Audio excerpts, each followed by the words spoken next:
Bali tourism minister sets 1.5 million international visitors goal for 2022. Sandiaga Salahuddin Uno, Indonesia's Minister of Tourism and Creative Economies, has announced tourism targets for the second half of 2022.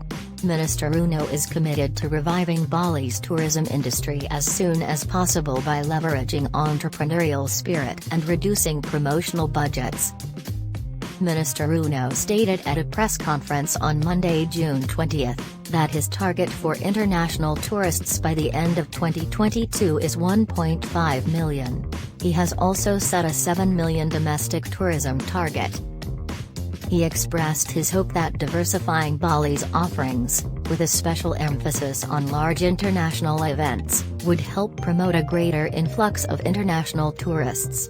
We will achieve this target through programs that include sports tourism, MICE, meetings, incentives, conferences, exhibitions, international events, and tourist villages.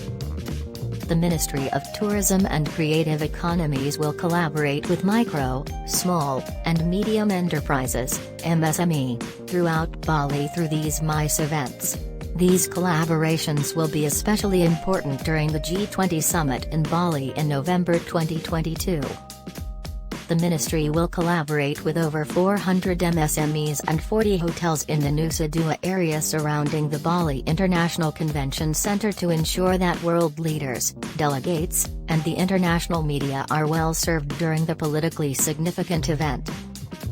During the press conference, Minister Uno stated that his ministry hopes that delegations from international events such as the G20 will stay longer before and after the events to explore the island of the gods.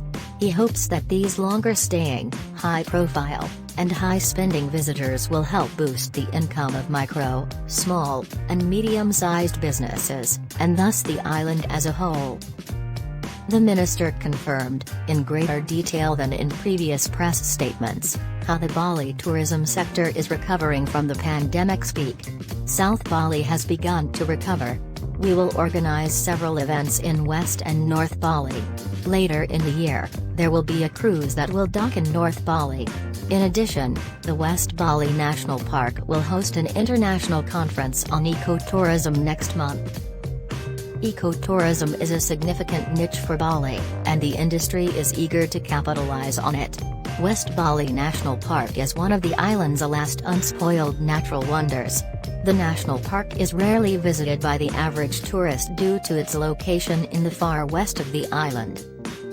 Although nature tourists make up a small portion of Bali's tourism market, highlighting the island's natural wonders attracts a whole new type of traveler and diversifies the experiences available to returning visitors.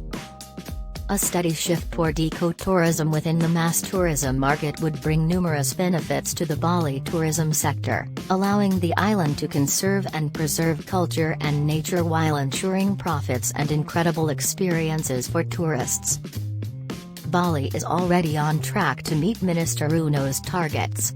Ngurah Airport in Bali welcomed over 1 million passengers in May. In May, a total of 1,006,663 passengers arrived on 7,002 flights. 772,116 of these million arrivals were welcomed into the domestic terminal building. From April 2022 to May 2022, international arrivals increased by 107% and show no signs of slowing. Bali Airport has collaborated with international airlines to increase flight services as the island prepares for a successful peak season. Minister Uno confirmed that the economy has begun to recover, but that there is still much work to be done.